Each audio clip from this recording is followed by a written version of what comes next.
Mes mains tremblaient tandis que je lissais les plis de ma modeste robe noire.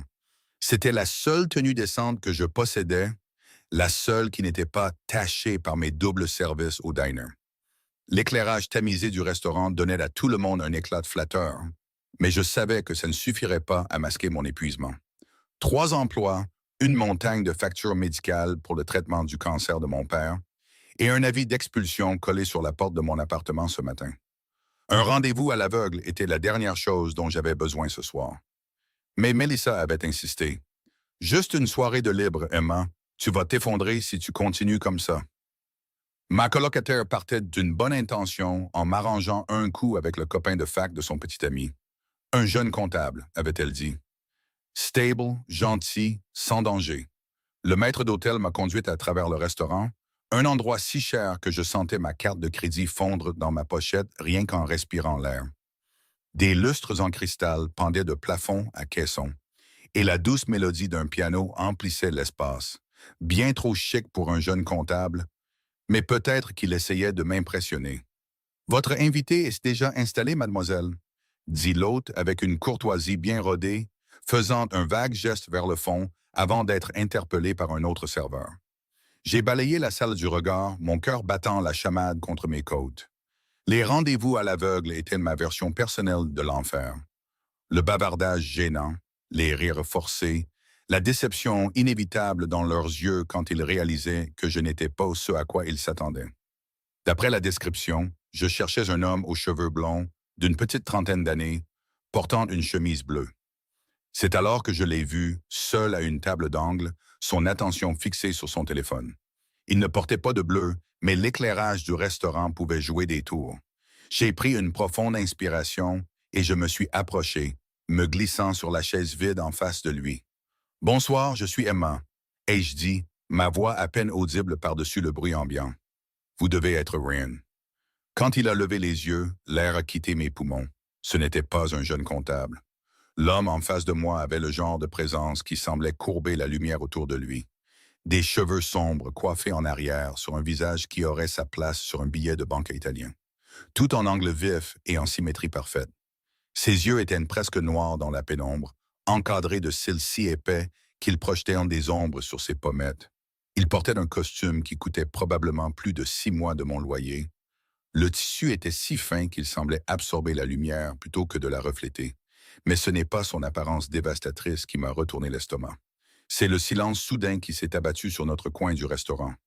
Les serveurs, qui s'affairaient efficacement, évitaient maintenant notre table. Les 2 hommes au bar, que j'avais à peine remarqués en entrant, s'étaient tournés vers nous. Leurs expressions soigneusement vides. L'homme a légèrement incliné la tête, m'étudiant avec la curiosité détachée de quelqu'un qui examine un insecte inattendu dans sa maison. Légèrement intéressant, mais finalement destiné à être écrasé. « Je ne suis pas Ryan, » dit-il enfin. Sa voix était profonde, avec une très légère pointe d'accent que je n'arrivais pas à identifier. Elle a glissé sur ma peau comme de la soie fraîche. « Et vous n'êtes pas à la bonne table. » La chaleur m'est montée au visage. « Je suis tellement désolé. » ai-je balbutié, déjà à moitié levé de ma chaise. L'hôte a montré cette direction et je pensais « Asseyez-vous. » Ce n'était pas une demande. Bien qu'il n'ait pas haussé la voix, l'ordre m'a figé sur place. Je me suis rassise sur mon siège, mon pouls battant dans mes oreilles. Tous mes instincts me hurlaient de partir, mais mon corps refusait d'obéir. Votre nom est Emma. A-t-il dit, ce n'était pas une question. J'ai hoché la tête, la bouche sèche. Ses yeux n'ont jamais quitté les miens alors qu'il levait une main. Immédiatement, un serveur s'est matérialisé à ses côtés, la tête légèrement inclinée. « Monsieur Castellano aimerait commander, » murmura-t-il. « Parlez-moi, s'adressant à moi plutôt qu'à l'homme en face de moi. « Monsieur Castellano. » Ce nom a remué quelque chose dans ma mémoire. Un titre de journal, peut-être, ou une conversation à voix basse entendue au dîner. « Elle prendra le risotto al tartufo et un verre de Barolo, » dit Monsieur Castellano, congédiant le serveur d'un très léger hochement de tête. « Je comprends qu'il y a eu une erreur, Emma, mais maintenant je suis curieux. Qui vous attendiez à rencontrer? » La façon dont il a dit mon nom, comme s'il le goûtait, a envoyé un frisson le long de mon échine. « Un rendez-vous à l'aveugle, ai-je admis, détestant le son si faible de ma voix. C'est ma colocataire qui l'a organisé. Il est censé être un comptable nommé Ryan, en chemise bleue. Les lèvres de M. Castellano se sont courbées en quelque chose qui n'était pas tout à fait un sourire. Un comptable? Comme c'est passionnant pour vous. J'aurais dû être offensé par sa condescendance, mais quelque chose dans son expression m'a donné envie de m'expliquer. Je n'avais pas vraiment hâte, ai-je avoué. J'ai seulement accepté parce que Melissa n'arrêtait pas de me harceler sur le fait que je travaillais trop. Et que faites-vous, Emma, qui vous prend tant de temps? J'ai tripoté la serviette en tissu sur mes genoux. Je suis serveuse au Rosie's Diner pendant la journée, je m'occupe de la comptabilité d'un garage le soir, et je nettoie des bureaux le week-end. Pour la première fois, quelque chose comme un véritable intérêt a brillé dans ses yeux. 3 emplois, ambitieux, désespéré. Ai-je corrigé sans réfléchir, regrettant aussitôt mon honnêteté. Le serveur est revenu avec le vin, inversant une petite quantité pour que Castellano le goûte. Il a donné un hochement de tête presque imperceptible, et mon verre a été rempli. Je n'avais pas touché d'alcool depuis des mois. Je ne pouvais pas me le permettre, et j'avais peur que mon estomac vide me trahissait si je buvais. Alors, Emma, dit-il en levant son propre verre, dites-moi pourquoi une jeune femme s'épuise à la tâche avec 3 emplois subalternes. Je ne devrais rien lui dire. Je devrais m'excuser, trouver le vrai Ryan et oublier cette rencontre bizarre.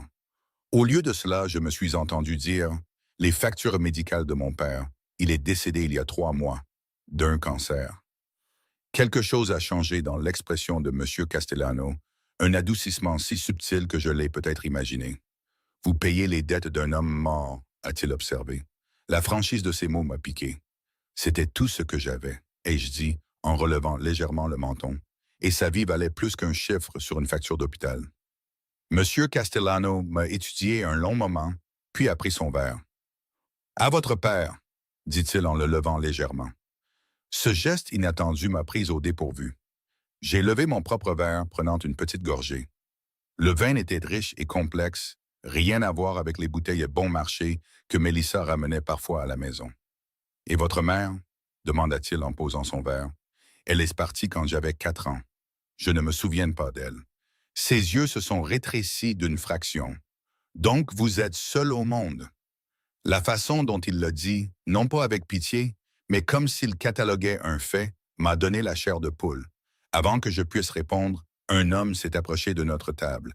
Il était grand, avec la carrure de quelqu'un qui passait beaucoup de temps à la salle de sport, portant une oreillette à peine dissimulée par ses cheveux courts. Il s'est penché pour murmurer à l'oreille de M. Castellano, son expression grave. J'ai aperçu un étui d'épaule sous sa veste et mon sang s'est glacé. L'échange à voix basse n'a duré que quelques secondes avant que M. Castellano ne fasse un signe de tête sec et l'homme est retourné à sa position près du bar. « Tout va bien ?» ai-je demandé, bien qu'il soit clair que je n'avais aucun droit à cette information. « Une affaire mineure », a répondu M. Castellano, balayant mon inquiétude d'un geste de la main. Je n'ai pas pu m'empêcher de remarquer la lourde montre en platine qui entourait son poignet, ou la chevalière à son petit doigt. « Dites-moi, Emma, savez-vous qui je suis? » La question est restée en suspens entre nous, chargée d'implications que je ne pouvais pas entièrement saisir. J'ai secoué la tête. « Bien, » a-t-il dit simplement. « Notre nourriture est arrivée, un risotto parfumé pour moi et une sorte de steak saignant pour lui. Je n'avais rien mangé depuis une barre de céréales avalée à la hâte au déjeuner, et malgré ma nervosité, mon estomac a gargouillé bruyamment à l'odeur. « Mangez », a-t-il ordonné, sa bouche s'étirant face à mon embarras. La première bouchée m'a presque fait gémir. La truffe riche et terreuse, le riz parfaitement cuit, et une profondeur de saveur que je n'avais jamais connue dans ma vie de nourriture de dîner et de nouilles instantanées. Monsieur Castellano m'a regardé avec un amusement non dissimulé, alors que j'essayais de garder une certaine dignité tout en voulant dévorer l'assiette. « Votre comptable est au bar », dit-il soudainement, faisant un signe de tête vers un jeune homme à l'air poilu en chemise bleue froissée qui vérifiait anxieusement sa montre. « Il vous observe depuis 10 minutes, essayant de décider s'il doit interrompre. » Je me suis tordu sur mon siège pour regarder, mortifié. L'homme aux cheveux blonds a brièvement croisé mon regard avant de détourner rapidement les yeux, son malaise évident même de l'autre côté de la pièce. « Je devrais y aller, » dis-je en posant ma fourchette. C'était une erreur. Je suis désolé d'avoir interrompu votre soirée. Voulez-vous aller le voir? A demandé M. Castellano, sa voix faussement douce. Est-ce ce que je le voulais? L'idée d'avoir une conversation pénible avec un étranger pendant que cet homme regardait de l'autre côté de la salle était insupportable. Mais l'alternative, rester ici avec quelqu'un qui opérait clairement dans un monde que je ne pouvais même pas commencer à comprendre, semblait tout aussi imprudente. Non, ai-je admis, mais j'ai déjà pris assez de votre temps. C'est moi qui décide quand vous avez pris assez de mon temps. Il n'y avait aucune colère dans sa voix, seulement une certitude calme. Finissez votre repas, Emma. Votre comptable survivra à la déception. Comme sur un signal, Ryan s'est levé de son tabouret de bord et a quitté le restaurant, les épaules affaissées par la défaite. J'aurais dû me sentir coupable. Au lieu de ça, je me suis senti soulagé. Pourquoi faites-vous ça? Ai-je demandé, incapable de contenir ma confusion plus longtemps. Monsieur Castellano s'est légèrement penché en avant et j'ai senti l'odeur de son eau de Cologne, quelque chose de cher et de subtil, avec des notes de bois de santal et d'ambre. Parce que dans un monde de gens qui veulent des choses de moi, vous vous êtes assise à ma table par erreur et vous avez essayé de partir dès que vous avez réalisé votre erreur. C'est rafraîchissant. Il y avait plus que ça. Je pouvais le sentir dans la façon calculée dont il me regardait, dans les regards occasionnels de ces hommes positionnés autour du restaurant. Mais à ce moment-là, avec le premier repas décent que j'avais eu depuis des mois réchauffant mon estomac, et le premier verre de vin émoussant l'anxiété constante avec laquelle je vivais, je ne pouvais pas me résoudre à m'en soucier. Dînez-vous souvent seul, Monsieur Castellano? Ai-je demandé, me surprenant par ma propre audace. Une ombre passa sur son visage. Je ne suis jamais seul, Emma. C'est ça le problème. Son regard s'est brièvement porté sur les hommes au bar, puis est revenu sur moi. Et vous devriez m'appeler Dante, Dante Castellano. Le nom a de nouveau titillé ma mémoire, plus fort cette fois. Je l'avais certainement déjà entendu, probablement à voix basse au diner où les flics et les employés municipaux mangeaient souvent. Vous ne me reconnaissez toujours pas, a-t-il observé, semblant satisfait.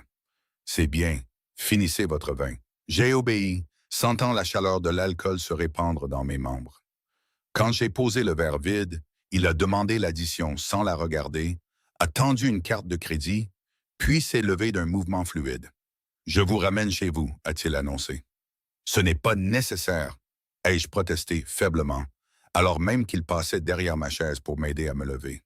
Sa proximité a provoqué une secousse en moi. Il dégageait une chaleur et une sorte d'énergie contenue qui me rendait intensément consciente de chaque centimètre d'espace entre nous. Ce n'était pas une offre, dit-il, son souffle chaud contre mon oreille. Alors que nous traversions le restaurant, j'ai remarqué comment les autres clients détournèrent le regard, comment le personnel semblait retenir son souffle à notre passage.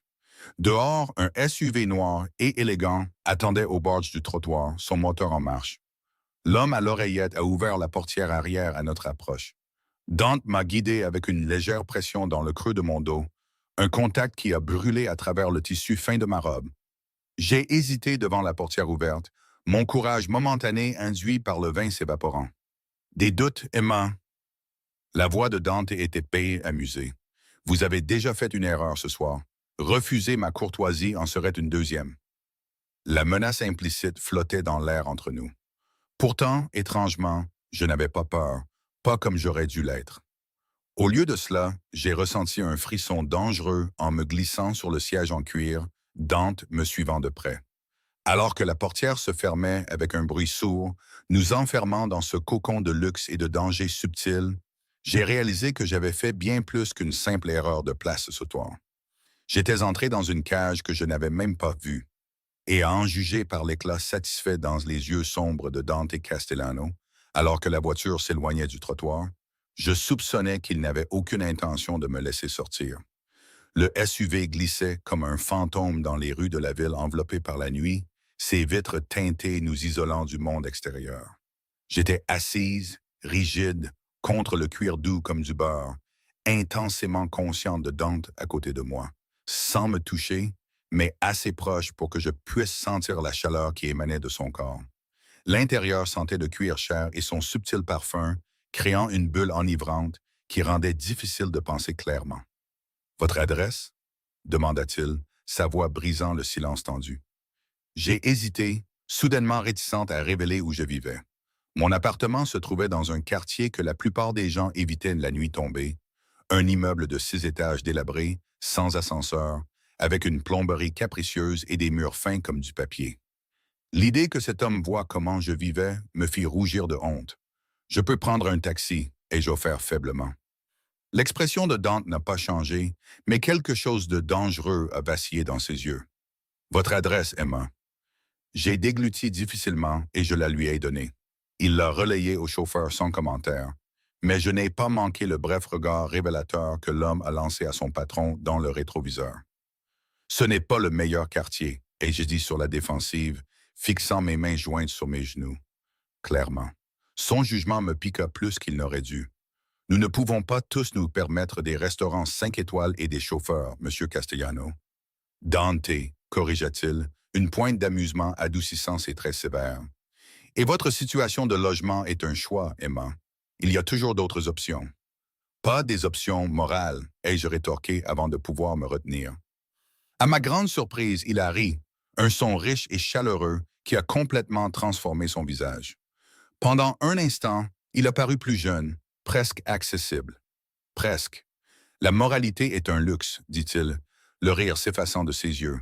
Un luxe que vous ne pouvez clairement pas vous permettre en ce moment. Avant que je puisse répondre, il se pencha légèrement en avant. Vous avez mentionné les factures médicales de votre père. Combien? La question abrupte m'a prise au dépourvu. Quoi? Combien devez-vous? Répéta-t-il, son ton indiquant clairement qu'il attendait une réponse. Je me suis tortillé, mal à l'aise. Un peu plus de 73 000 $. Dante hocha la tête, pensif. Et l'avis d'expulsion? De combien de mois de retard s'agit-il? Ma tête se releva brusquement. Comment n'avez-vous? Vous l'avez mentionné au dîner, par inadvertance. Ses yeux croisèrent les miens, sans ciller. Combien? 3 mois, ai-je admis, ma voix à peine plus forte qu'un murmure. Environ 2400. Il considéra cette information avec l'intérêt détaché de quelqu'un évaluant une proposition commerciale. Et vos autres dettes? Prêt étudiant? Carte de crédit? Pourquoi me demandez-vous ça? Ai-je exigé, l'embarras cédant la place à l'irritation. Mon désastre financier vous amuse-t-il? Au lieu d'être offensé par mon emportement, Dante sembla s'en réjouir. La voilà, murmura-t-il presque pour lui-même. Je me demandais quand vous alliez montrer les griffes. Le SUV ralentit et je réalisais avec un sentiment de malaise que nous étions arrivés devant mon immeuble. Même dans l'obscurité, son extérieur miteux et son entrée taguée de graffiti étaient immanquables. Un groupe d'adolescents traînait au coin de la rue, se passant quelque chose que je fis semblant de ne pas remarquer. Dante observa la scène, sa bouche se crispant.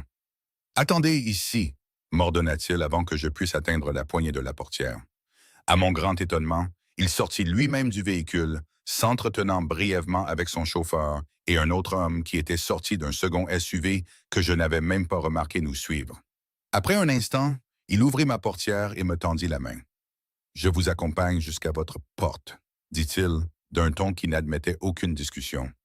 Sa main était chaude et étonnamment cailleuse quand je posais la mienne dedans. Sa prise était ferme alors qu'il m'aidait à sortir de la voiture. Les adolescents se dispersèrent à notre approche, la simple présence de Dante suffisant à nous frayer un chemin. Je fouillais maladroitement avec mes clés à l'entrée, hyper consciente de lui debout derrière moi, son souffle remuant les cheveux sur ma nuque. Le hall de l'immeuble sentait l'humidité et l'eau de Javel. L'éclairage fluorescent était brutal après l'élégance feutrée du restaurant et de la voiture.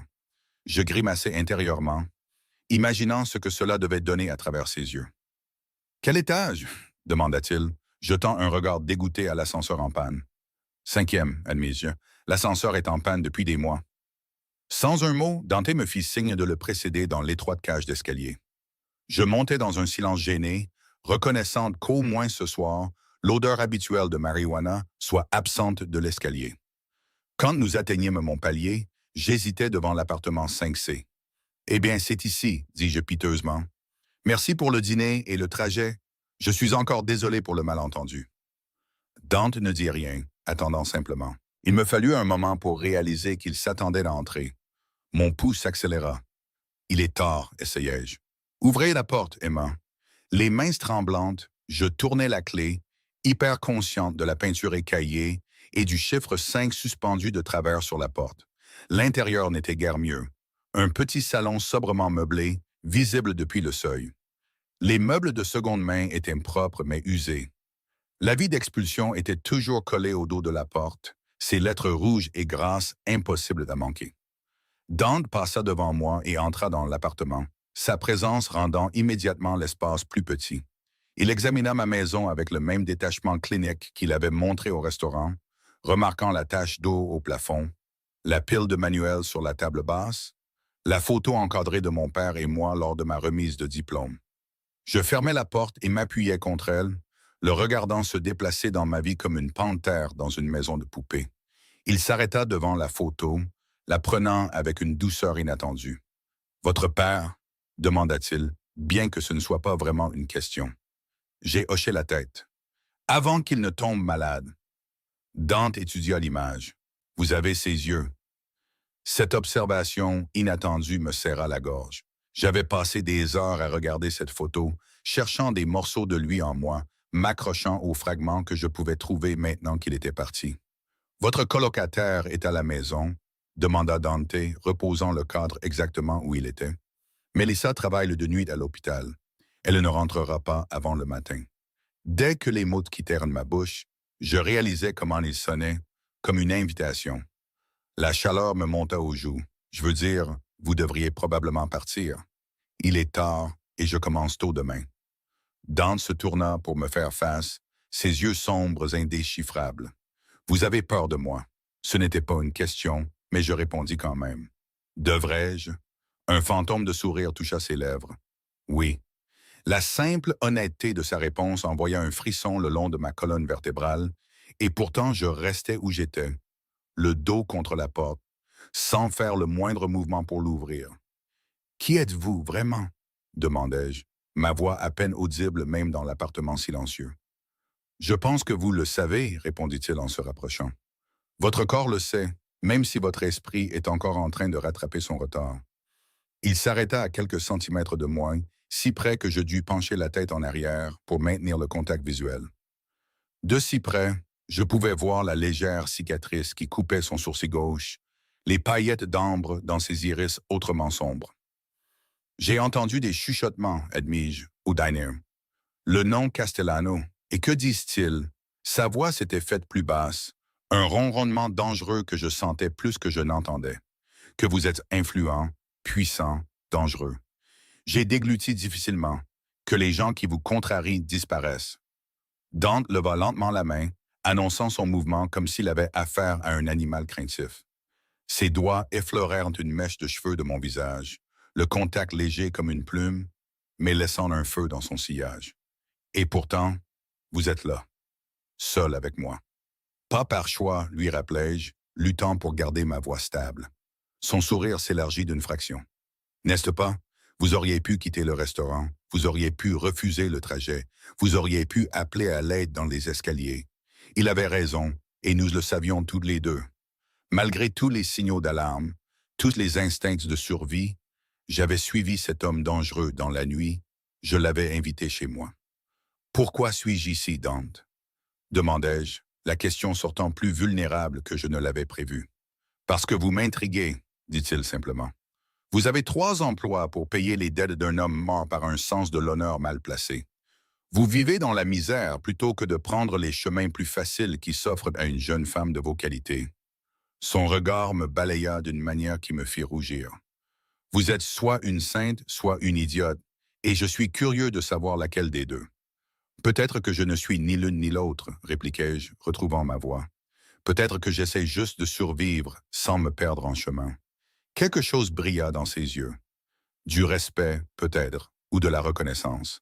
Un noble sentiment, mal avisé, mais noble. Il recula, m'accordant de l'espace pour respirer, et chercha à l'intérieur de sa veste. Je me tendis automatiquement, mais il ne sortit qu'une carte de visite, la tendant entre 2 doigts. « Mon numéro privé, » dit-il alors que je l'acceptais avec hésitation. La carte était épaisse en papier crème, avec seulement un numéro de téléphone embossé à l'encre foncée. Pas de nom, pas de société. Si jamais vous avez des ennuis. Je fixai la carte. Pourquoi m'aideriez-vous? Je n'ai pas dit que je vous aiderais, corrigea Dante, seulement que vous devriez appeler. Avec cette déclaration énigmatique suspendue entre nous, il se dirigea vers la porte. Je m'écartai automatiquement pour le laisser passer, mais il s'arrêta, la main sur la poignée.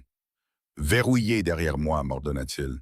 Ce quartier n'est pas sûr. L'ironie d'un homme comme lui m'avertissant du danger ne m'échappa pas. Je me suis débrouillé jusqu'à présent. Dante me lança un long regard d'évaluation. Dormez bien, Emma Carter. Je vous verrai bientôt. Avant que je puisse demander ce qu'il voulait dire, il était parti, la porte se refermant doucement derrière lui. Je restai figé un instant avant de me précipiter pour enclencher le verrou et la chaîne, mon cœur battant la chamade. À travers les murs fins, j'entendais ses pas mesurés descendre les escaliers, s'estompant jusqu'à ce que le silence reprenne possession de l'immeuble. C'est seulement alors que l'impact de la soirée me frappa de plein fouet. Il connaissait mon nom de famille.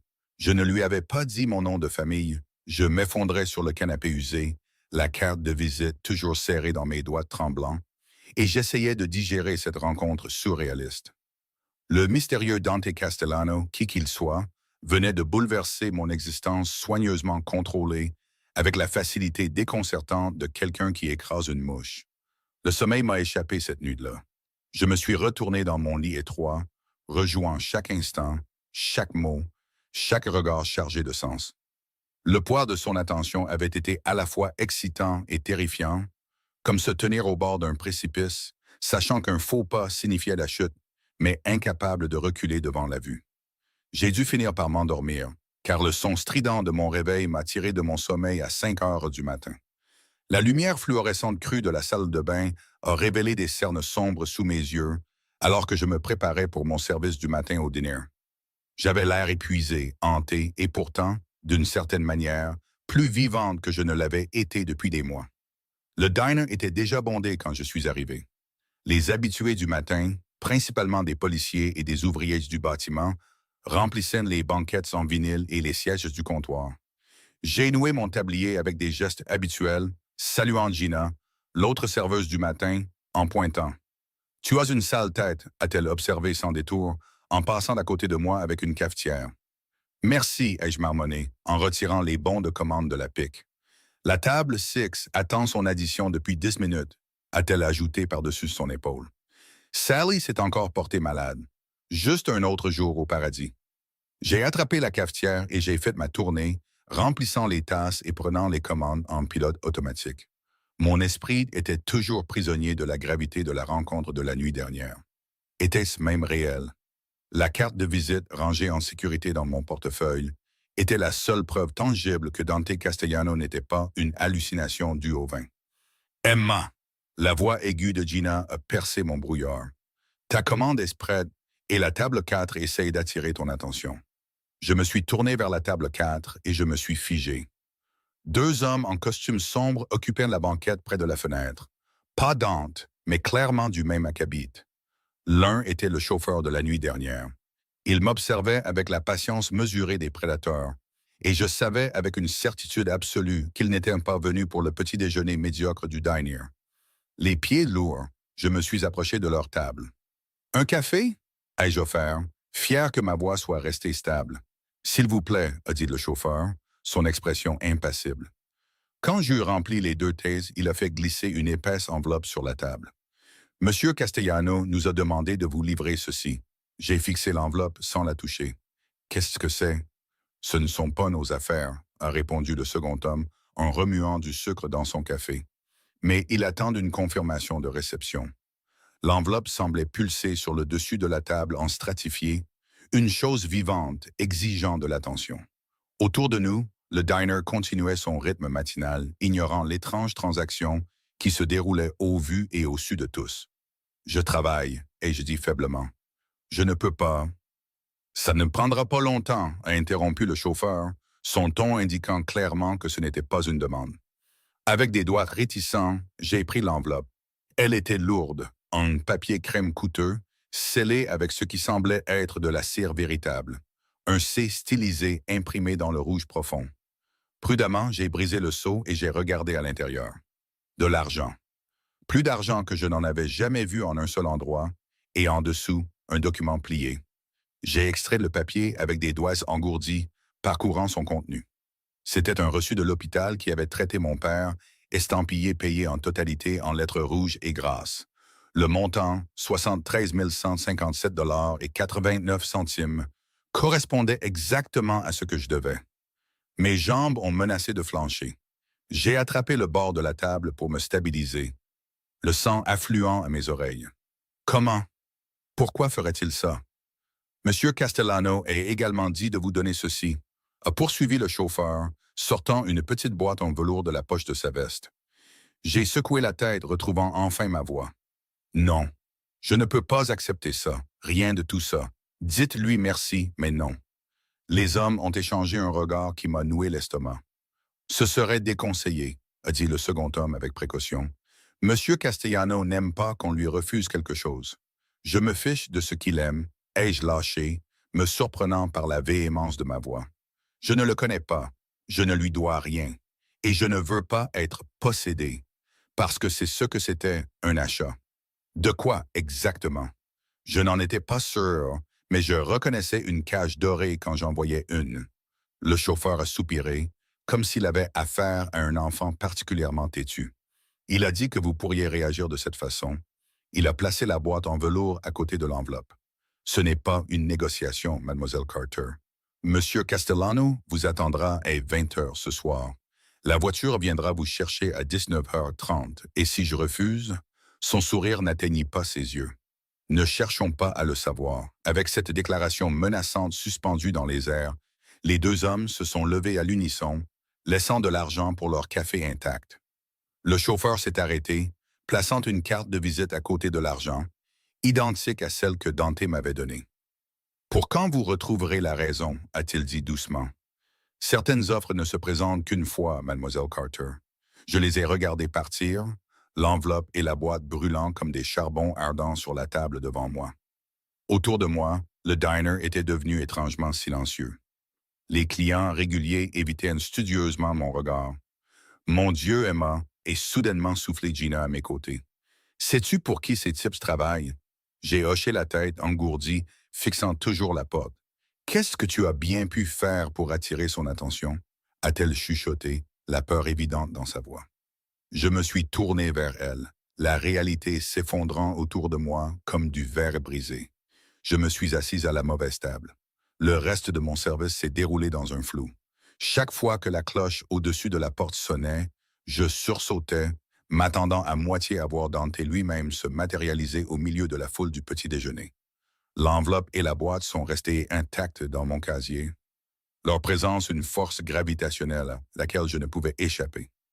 Au moment où j'ai pointé à 14 heures, mes nerfs étaient à vif.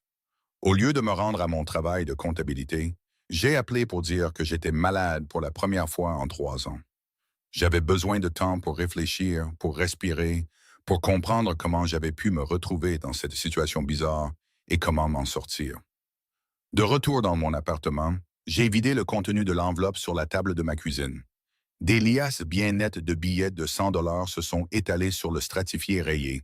Plus d'argent que je n'en gagnerais en 1 an de triple service. Le reçu de l'hôpital me fixait, son tampon rouge payé en totalité comme une accusation. Avec des doigts tremblants, j'ai finalement ouvert la boîte en velours. À l'intérieur, niché contre du satin noir, se trouvait un délicat bracelet en argent. Pas ostentatoire ou tape à l'œil comme je l'avais craint, mais d'une simplicité élégante. Une fine chaîne avec une petite breloque en forme de clé. Le bon goût rendait le cadeau encore plus dérangeant. Il m'avait vu, vraiment vu, d'une manière qui me faisait me sentir transparente, vulnérable. J'ai refermé la boîte d'un coup sec et je l'ai repoussée, arpentant les confins exigus de mon appartement. C'était de la folie. Un dîner accidentel et soudain, un homme que je n'avais jamais rencontré avant la nuit dernière payait mes dettes et m'envoyait des voitures. Les gens comme Dante Castellano ne faisaient pas de telles choses par gentillesse. Chaque cadeau avait un prix. Un prix probablement plus élevé que je ne pouvais me le permettre. Mon téléphone a vibré avec un texto de Melissa. Comment s'est passé le rendez-vous avec Ryan? Des détails. J'ai éclaté d'un rire teinté d'hystérie. Si seulement elle savait. L'horloge du micro-ondes indiquait 3h17, 4 heures avant que la voiture n'arrive si j'étais assez folle pour y remonter. Je devrais appeler la police ou m'enfuir, ou les deux, Mais même si ces pensées me traversaient l'esprit, je savais qu'elles étaient futiles. La façon dont le diner s'était tu à l'entrée des hommes de Dante, la façon dont le flic à la table du coin avait soudainement trouvé son café fascinant. Qui que soit Dante Castellano, il existait au-delà des systèmes de protection ordinaires. À 6 heures, je me suis retrouvé sous la douche, lavant de la graisse et la sueur du dîner. À 6h30, je fouillais dans ma maigre garde-robe, écartant une tenue après l'autre. À 7h15, je me tenais devant le miroir dans la seule robe que je possédais qui n'était pas pour le travail. Une simple robe portefeuille bleu marine que Melissa avait insisté pour que j'achète pour des entretiens d'embauche. Mon reflet me fixait, les yeux écarquillés d'un mélange de peur et de quelque chose d'autre que je ne voulais pas nommer.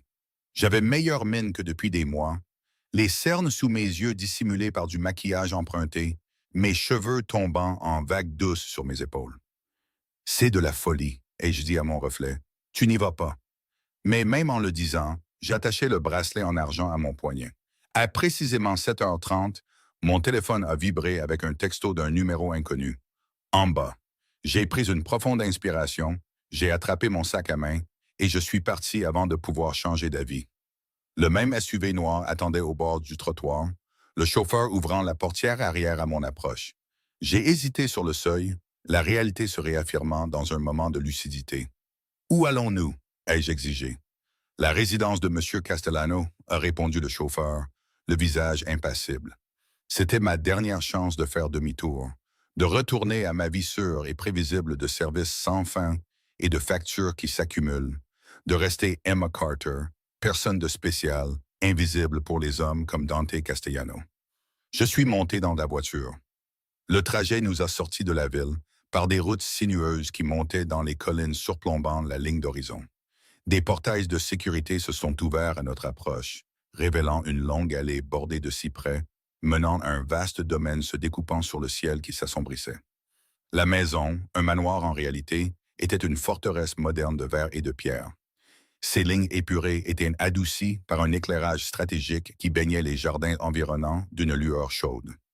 2 hommes en costume sombre flanquaient de l'entrée, les mains jointes devant eux dans la posture universelle du personnel de sécurité.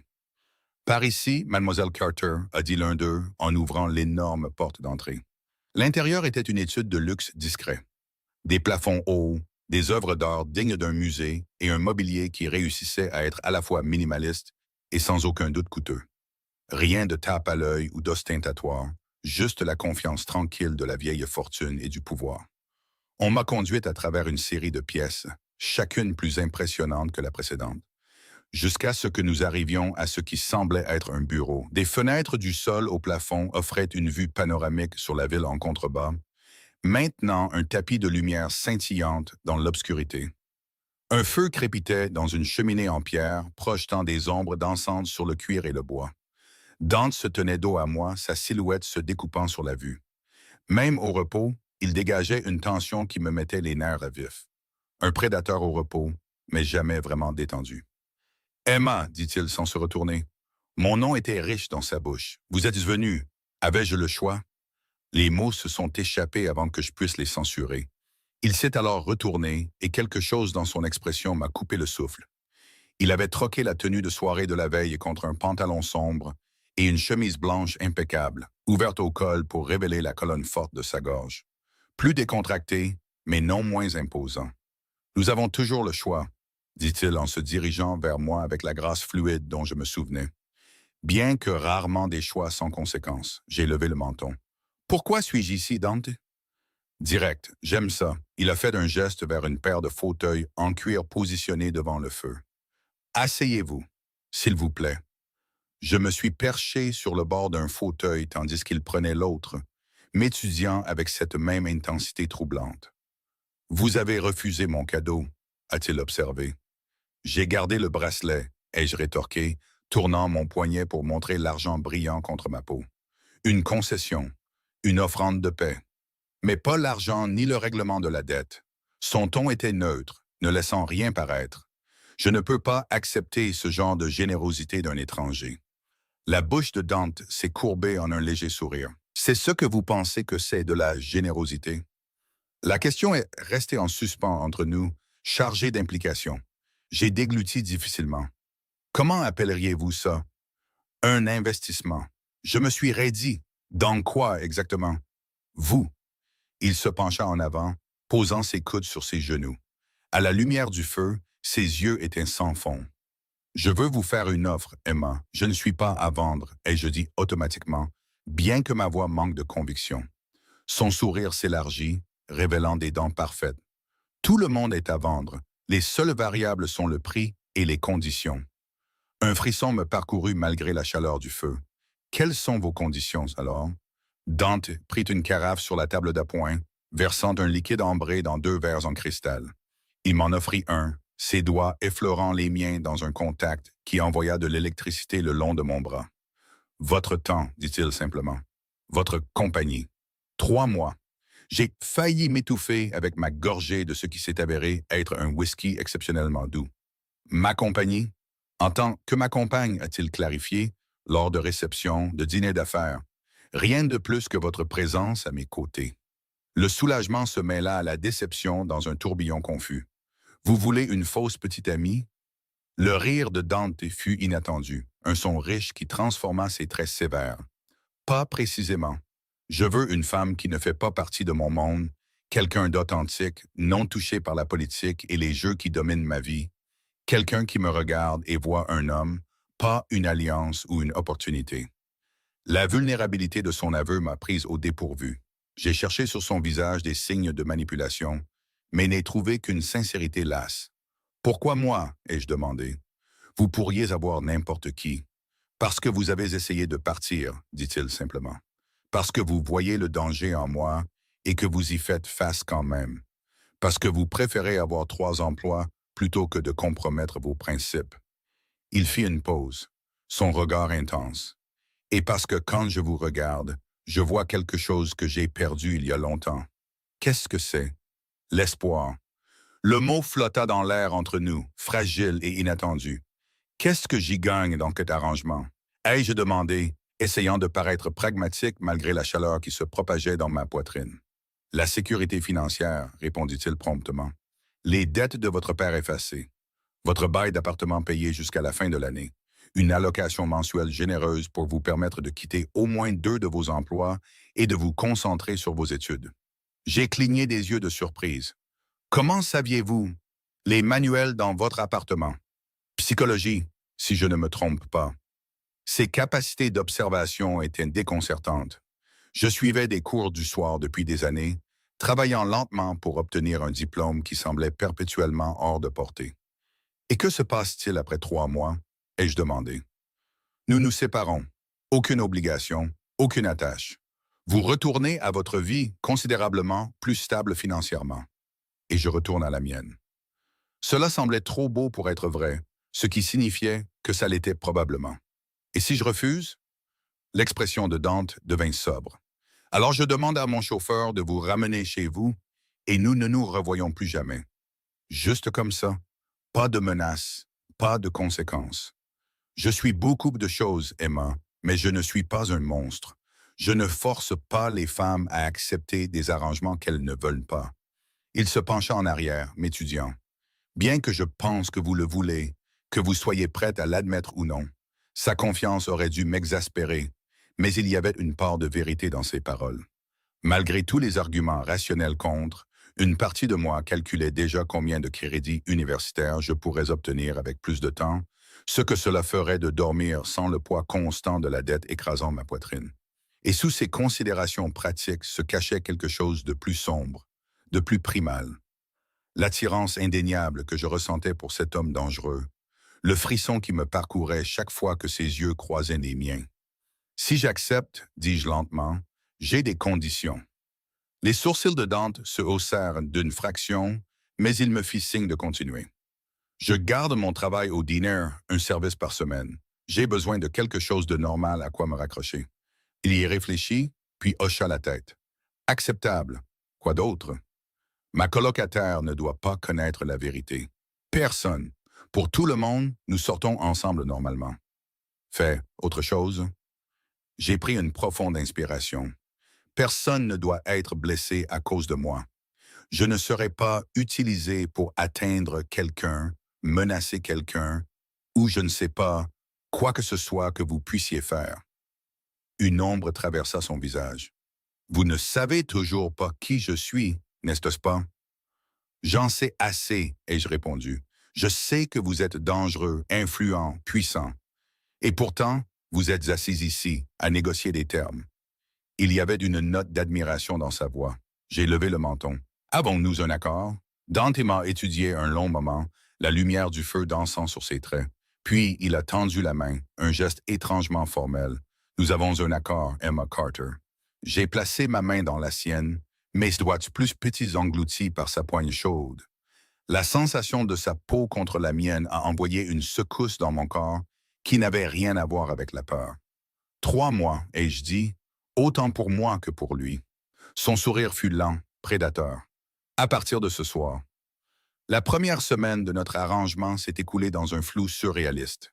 Dante a insisté pour que j'emménage dans la maison d'amis de son domaine, pour des raisons de commodité, a-t-il prétendu, bien que nous sachions tous les deux que c'était pour me garder près de lui. La maison d'amis, un euphémisme s'il en est, était plus grande que n'importe quel appartement dans lequel j'avais jamais vécu, avec des baies vitrées donnant sur un jardin privé, une cuisine remplie d'aliments que je n'avais jamais goûtés, et un placard qui se remplissait progressivement de vêtements de marque qui apparaissaient mystérieusement chaque jour. J'avais dit à Mélissa que je gardais la maison d'un client fortuné du diner, une demi-vérité qui expliquait mes apparitions sporadiques à notre appartement. Elle était méfiante, mais distraite par son propre emploi du temps chargé à l'hôpital, ce dont j'étais reconnaissante. Moins il y avait de questions, mieux c'était. Fidèle à sa parole, Dante n'avait exercé aucune pression sur moi au-delà de ma compagnie. Nos interactions se déroulaient principalement lors de dîners dans la maison principale, où j'apprenais des bribes sur l'empire qu'il contrôlait. Des entreprises d'import-export, des biens immobiliers, des portefeuilles d'investissement, la façade légitime d'opérations que je soupçonnais de s'enfoncer beaucoup plus profondément dans l'ombre. J'ai gardé mon service hebdomadaire au diner, où Gina me regardait avec un mélange de curiosité et d'inquiétude, mais savait qu'il valait mieux ne pas poser de questions. Les factures d'hôpital avaient été payées, mon avis d'expulsion avait disparu, et je m'étais inscrite à un programme complet pour le semestre à venir. Des avantages tangibles qui aidaient à faire taire la voix dans ma tête, m'avertissant que cet arrangement finirait mal. Le 8e jour, tout a changé. Je lisais dans la maison d'amis quand on a frappé à la porte, révélant Antonio, le chef de la sécurité le plus digne de confiance de Dante. Monsieur Castellano demande votre présence à la maison principale, dit-il, son expression ne laissant rien paraître. Vous devrez vous habiller pour un événement. Mon estomac s'est noué. Quel genre d'événement? Un dîner. Vous trouverez une tenue appropriée dans votre placard. En effet, suspendue bien en vue, se trouvait une robe que je n'avais jamais vue auparavant, une soie d'un vert émeraude profond qui chatoyait de la lumière, de coupe classique, mais indéniablement chère. À côté, une boîte à chaussures contenant des talons à lanière qui coûtait probablement plus qu'un mois de loyer dans mon ancien appartement. En enfilant la robe, je n'ai pu m'empêcher d'admirer à quel point elle me seyait parfaitement, comme si elle avait été taillée sur mesure. L'idée que Dante m'ait étudiée si attentivement était à la fois excitante et troublante. Antonio m'a escorté jusqu'à la maison principale, où Dante attendait dans le hall. Il portait un costume noir sur mesure qui soulignait la largeur de ses épaules, ses cheveux sombres plaqués en arrière, son intensité habituelle magnifiée par la tenue de soirée. Quand il m'a vu, quelque chose a vacillé dans ses yeux. De l'appréciation, de la possessivité, du désir, disparu si vite que je l'ai peut-être imaginé.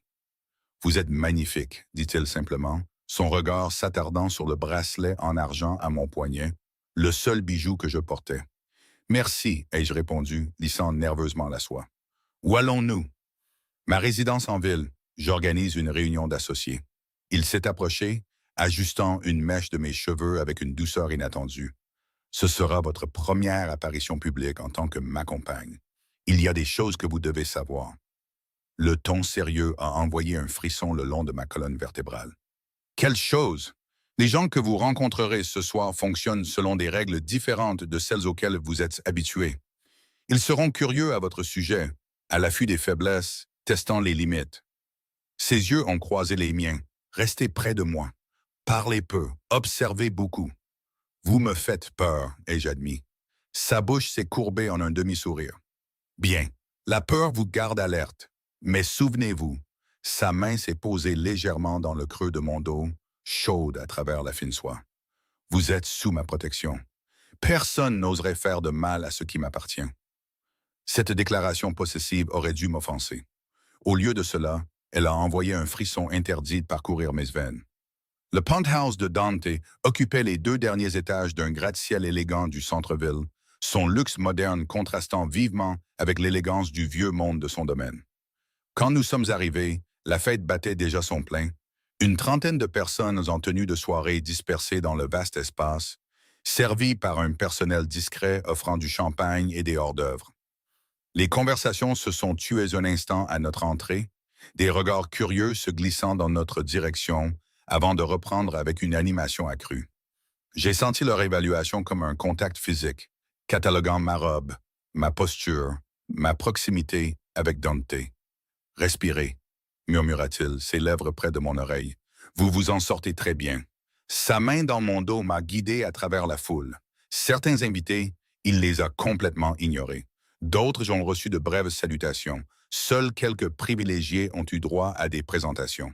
« Vincent », salua Dante, un homme aux cheveux argentés dont les yeux perçants ne manquaient rien.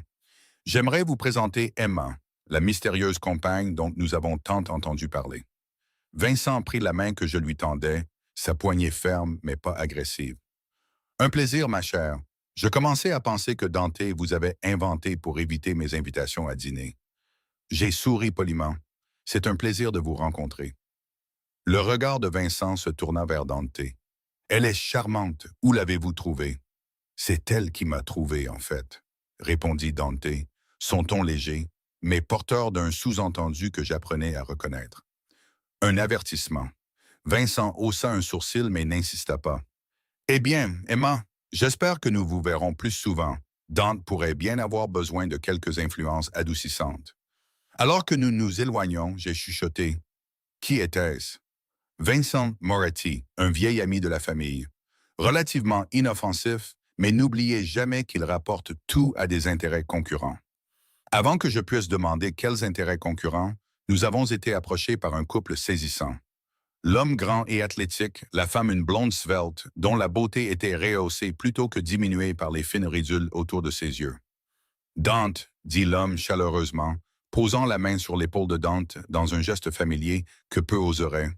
« Il était temps que tu te montres à ta propre fête. » Marco. La réserve habituelle de Dante s'est légèrement adoucie. « Sophia, j'aimerais vous présenter Emma. » Sophia m'a évalué avec des yeux gentils mais perspicaces. « Alors, c'est vous qui faites parler tout le monde. » Son accent était légèrement européen, italien peut-être. « C'est un plaisir de vous rencontrer. »« Marco est mon cousin, » expliqua Dante, « et l'une des rares personnes dans cette pièce en qui j'ai réellement confiance. » Marco a ri. « Il veut dire que je suis le seul qui l'ait battu quand on était enfant et qui ait survécu pour en parler. » Il m'a fait un clin d'œil. Privilège familial. La révélation décontractée de leur enfance commune a momentanément humanisé Dante d'une manière que rien d'autre n'avait fait. J'ai essayé de l'imaginer en garçon avant que les forces qui l'ont façonné en l'homme dangereux à mes côtés ne prennent le dessus. Notre tour de la pièce a continué. Chaque présentation soigneusement calculée. J'ai rencontré des politiciens qui prétendaient ne pas reconnaître Dante en public. Des magnats des affaires qui lui témoignaient une déférence à peine voilée de peur. Et des femmes qui m'évaluaient avec envie ou calcul, ou les deux. Pendant tout ce temps, Dante m'a gardé près de lui. Sa main quittant rarement le creux de mon dos. Son attention revenant régulièrement à moi malgré les sollicitations de ses invités. Les gestes possessifs ne me semblaient pas étouffants comme ils l'auraient été avec un autre homme. Au lieu de cela, il manquerait dans cet environnement inconnu une réassurance silencieuse de sa protection. 1 heure après le début de la soirée, je me suis excusé pour trouver les toilettes, ayant besoin d'un moment seul pour digérer la gamme vertigineuse de rencontres. Dante m'a indiqué un couloir près de la pièce principale, ses yeux me suivant alors que je m'éclipsais. La salle de bain était un sanctuaire de marbre et de lumière douce. J'ai pris une profonde inspiration, étudiant mon reflet. La femme qui me regardait semblait être une étrangère. Raffinée, élégante, se déplaçant dans ce monde de richesse et de pouvoir comme si elle y appartenait. La transformation était saisissante. En sortant, j'ai pris un mauvais tournant et je me suis retrouvé dans un bureau sombre. J'étais sur le point de reculer quand des voix de la pièce voisine ont attiré mon attention. Risqué de l'amener dans ce monde. Une voix d'homme, une voix d'homme, vaguement familière des présentations précédentes. Dante sait ce qu'il fait, le ton distinctif de Marco. D'ailleurs, as-tu vu comment il la regarde? Je ne l'ai pas vu comme ça depuis Eliana. C'est précisément ce qui m'inquiète. Nous nous souvenons tous comment ça s'est terminé. Mon souffle s'est coupé. Eliana, qui était-elle? C'est différent, a insisté Marco. Emma n'est pas impliquée dans les affaires. Elle est clean. Pour l'instant. Mais combien de temps avant qu'elle ne commence à poser des questions, à remarquer des choses? Tu ne peux pas garder quelqu'un d'aussi proche sans qu'il finisse par voir la vérité. C'est le problème de Dante. Ça devient notre problème à tous si elle est un passif. La famille Cardati cherche toujours à se venger après la dispute de territoire du mois dernier. Ils n'aimeraient rien de plus que de trouver la faiblesse de Dante. J'ai reculé silencieusement, le cœur battant dans ma poitrine. J'avais soupçonné que les affaires de Dante n'étaient pas entièrement légitimes, mais des disputes de territoire, des vengeances. La réalité concrète de son monde m'a soudain semblé beaucoup plus dangereuse que la notion abstraite que j'avais entretenue. Perdu dans ses pensées, je n'ai pas remarqué la femme qui s'approchait jusqu'à ce que nous nous heurtions presque dans le couloir. Oh, je suis désolé, me suis-je excusé automatiquement. Elle était d'une beauté sévère, des pommettes saillantes, des cheveux de gèse coupés en un carré lisse, des yeux qui m'évaluaient avec une hostilité non dissimulée. Alors, vous êtes le nouveau jouet de Dante, dit-elle, ses lèvres rouges se courbant en quelque chose qui n'était pas tout à fait un sourire. Je me suis raidi face à ce ton méprisant. Je suis Emma, Francesca Venucci. Elle m'a regardé de haut en bas avec l'air de quelqu'un qui examine un produit de qualité inférieure. Vous profitez de votre moment, Cendrillon? La pique délibérée a atteint sa cible. Excusez-moi. Oh, ne soyez pas offensée, ma chérie. Dante a toujours eu une faiblesse pour les cas de charité, bien qu'il s'en lasse généralement rapidement. Elle s'est penchée plus près, son parfum cher presque écœurant. Il vous donnera de jolies choses, vous emmènera dans de beaux endroits, vous fera vous sentir spécial. Mais finalement, il se souvient de qui il est, de qui vous êtes, et ça se termine. On dirait que vous parlez d'expérience, ai-je répondu, retrouvant ma voix. Ses yeux ont brillé. Disons simplement que je connais Dante depuis très longtemps. Assez longtemps pour reconnaître ses schémas.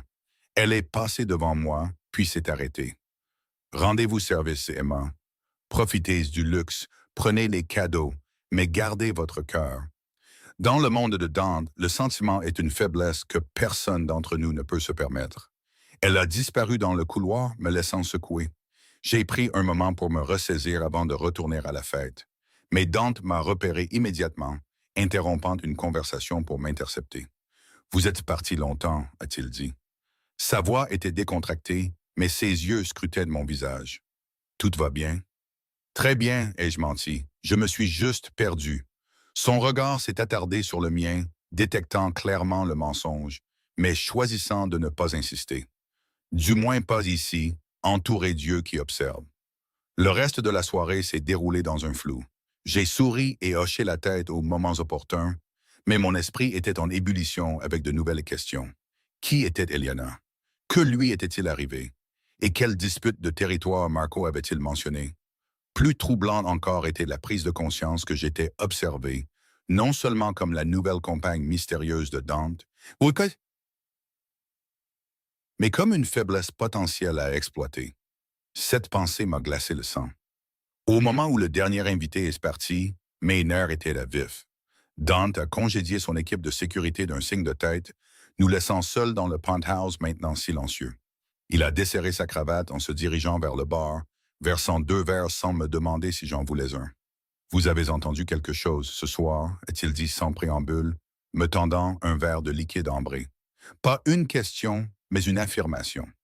J'ai envisagé de mentir à nouveau, mais ses yeux sombres voyaient trop de choses. J'ai entendu Marco parler à quelqu'un. Ils ont mentionné un nom. Eliana? Dante est devenu très immobile, Le seul signe de trouble, un léger resserrement de sa mâchoire. Autre chose? Quelque chose à propos de disputes de territoire. La famille Cardetti voulant se venger. J'ai hésité, puis j'ai ajouté, et j'ai rencontré Francesca. Un muscle a tressailli sur sa joue. Francesca a un talent unique pour le venin. Quoi qu'elle vous ait dit, elle a laissé entendre qu'elle vous connaissait intimement, l'ai-je interrompu, que je n'étais que la dernière d'une longue série. Dante a posé son verre et s'est rapproché jusqu'à ce que je doive pencher la tête en arrière pour maintenir le contact visuel. Francesca et moi étions fiancés brièvement. Un arrangement commercial entre familles qui s'est mal terminé. L'aveu m'a prise au dépourvu. Vous alliez l'épouser? C'était attendu, pratique. Ses yeux n'ont jamais quitté les miens. Jusqu'à ce que je réalise que je préférerais être seul plutôt que de passer ma vie avec quelqu'un dont l'ambition éclipsait toute capacité d'émotion sincère. L'intensité de son regard rendait la respiration difficile. Et Eliana, la douleur a traversé ses traits, si vive et inattendue qu'elle m'a serré le cœur. Une histoire pour une autre fois. Il a tendu la main, ses doigts effleurant ma joue dans un contact si doux qu'il semblait en contradiction avec le pouvoir que je savais que ses mains possédaient. Vous êtes fatigué. Nous devrions y aller. La diversion était évidente, mais je reconnaissais une porte fermée quand j'en voyais une. Qui que soit Eliana, la blessure était encore fraîche. Alors que nous retournions au domaine en silence, le poids de tout ce que je ne savais pas sur Dante Castellano m'oppressait. J'étais entré dans son monde, j'avais accepté sa protection, mais je restais aveugle à des pièces cruciales du puzzle. Quel danger se cachait dans ces ombres? Et plus important encore, quand les 3 mois seraient terminés, serais-je capable de m'en aller indemne? Pas seulement de son monde, mais de l'homme lui-même. 2 mois après le début de notre arrangement, je reconnaissais à peine ma vie. Ma routine quotidienne était passée de services épuisants et d'inquiétude à des matinées tranquilles à étudier dans le jardin, des après-midi à assister à des cours à l'université où je m'étais inscrite à plein temps, et des soirées souvent passées aux côtés de Dante lors de diverses réceptions. La façade était devenue presque trop facile à maintenir. Pour le monde extérieur, nous étions simplement un couple, bien qu'inhabituel. Le dangereux chef de la mafia et la serveuse ordinaire, un conte de fées moderne qui faisait jaser dans toute la ville. En privé, notre relation restait ostensiblement professionnelle, bien que les frontières deviennent de plus en plus floues. Dante n'a jamais insisté pour une intimité physique, mais ses yeux me suivaient avec une faim non dissimulée qui correspondait à la douleur qui grandissait dans mon propre corps. Nos conversations autour de verres tardifs dans son bureau étaient devenues plus profondes, plus personnelles. J'ai appris des choses sur son enfance, élevé par un père sévère après la mort de sa mère. Il écoutait avec un intérêt surprenant les histoires de ma vie avant notre rencontre. La gentillesse de mon père, mes luttes pour rester à flot, mes rêves de terminer mon diplôme. Ce dont il ne discutait jamais, c'était de ses affaires. La vraie nature de son empire, la source de la peur que je voyais dans les yeux des gens quand il entrait dans une pièce. Ces questions restaient sans réponse, un mur entre nous que je n'étais pas assez courageuse pour franchir. Jusqu'à ce soir. J'étais assise à ma place habituelle dans la bibliothèque de l'université, les manuels étalés devant moi, quand une ombre est tombée sur la table. Levant les yeux, je m'attendais à voir ma partenaire d'études, Sarah. Au lieu de cela, j'ai trouvé un étranger, un homme d'une trentaine d'années, avec des yeux vigilants et un badge de détective de police accroché à sa ceinture. Emma Carter, a-t-il demandé doucement, conscient du cadre de la bibliothèque. Mon estomac s'est noué. Oui? Détective Michael Reeves. Il s'est glissé sur la chaise en face de moi. J'espérais que nous pourrions parler. J'ai regardé autour de moi, soudain consciente de notre isolement dans ce coin des rayons. Aucun membre de la sécurité de Dante n'était en vue. J'avais insisté pour assister au cours seul. Une petite liberté à laquelle je m'étais accroché. À propos de quoi? Ai-je demandé, en gardant ma voix stable. Dante Castellano. Il a étudié ma réaction de près. Votre petit ami, c'est bien ça? L'hésitation d'avant petit ami en disait long. Je ne suis pas sûr de quoi il s'agit, détective. Il a posé un dossier en manille sur la table entre nous. J'enquête sur la famille du crime Castellano depuis 3 ans. Nous montons un dossier Rico qui pourrait enfin les faire tomber. Mon sang s'est glacé. Je ne sais pas de quoi vous parlez. Je pense que si. Sa voix est restée calme, presque sympathique. Il y a 3 mois, vous aviez 3 emplois pour payer des dettes médicales. Maintenant, vous êtes soudainement inscrite à plein temps. Vous vivez dans une maison d'amis sur un domaine de plusieurs millions de dollars et vous apparaissez au bras de l'un des hommes les plus dangereux de la ville. Comme je ne répondais pas, il a continué. Je ne suis pas ici pour vous menacer, Emma. Je suis ici pour vous offrir une protection.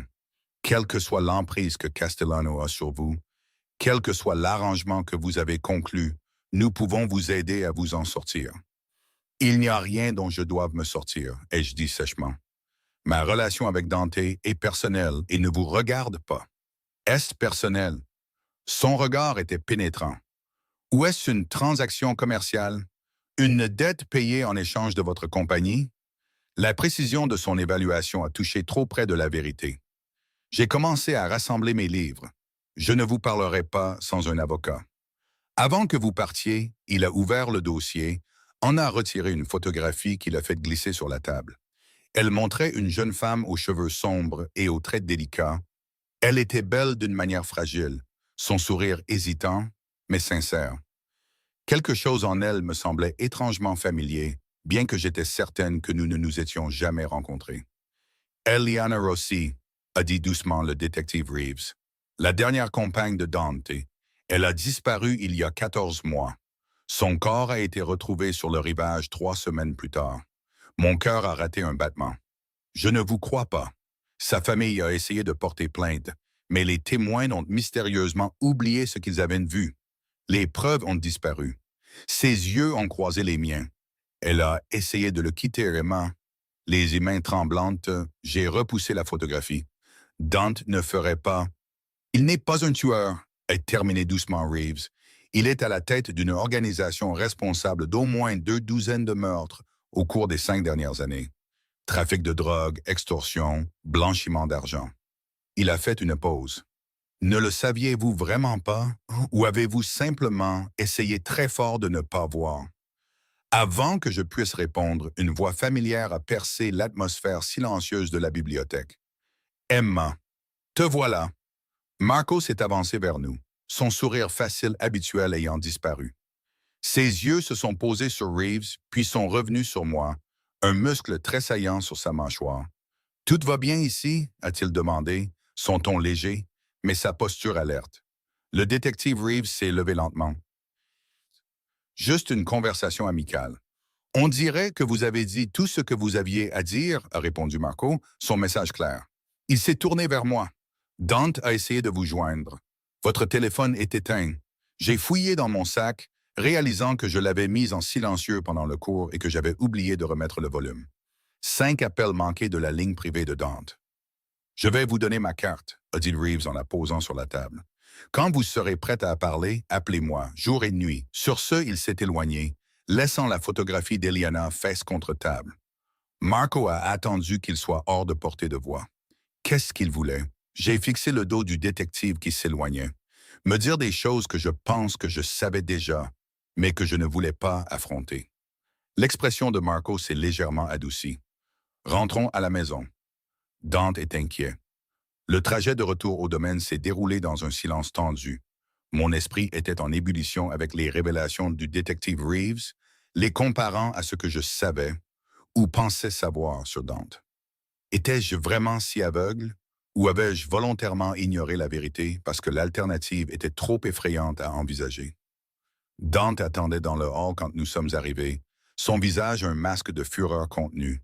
Ses yeux m'ont balayé comme pour vérifier les blessures avant de congédier Marco d'un signe de tête sec. « Tu vas bien? » a-t-il demandé une fois que nous étions seuls. « Suis-je en danger? » Ai-je rétorqué, la peur rendant ma voix plus aiguë que prévu. Son expression s'est durcie. « Qu'est-ce que Reeves t'a dit? » Il m'a montré une photo d'Eliana. Le nom est resté en suspens entre nous, chargé d'une histoire non dite. La mâchoire de Dante s'est crispée, ses yeux s'assombrissant. Sans un mot, il s'est retourné et s'est dirigé vers son bureau, s'attendant clairement à ce que je le suive. À l'intérieur de la pièce lambrissée, il s'est versé un verre, mais ne m'en a pas offert. Quand il a finalement parlé, sa voix était contrôlée, dangereusement calme. Le détective Reeves a une vendetta personnelle contre ma famille. Il dira n'importe quoi pour te retourner contre moi. A-t-il menti? ai-je défié. À propos d'Eliana, à propos de vos affaires, le regard de Dante était impénétrable. Que penses-tu savoir de mes affaires, Emma? J'en sais assez. Ma voix tremblait malgré mes efforts pour la stabiliser. J'ai vu comment les gens te regardent, avec peur.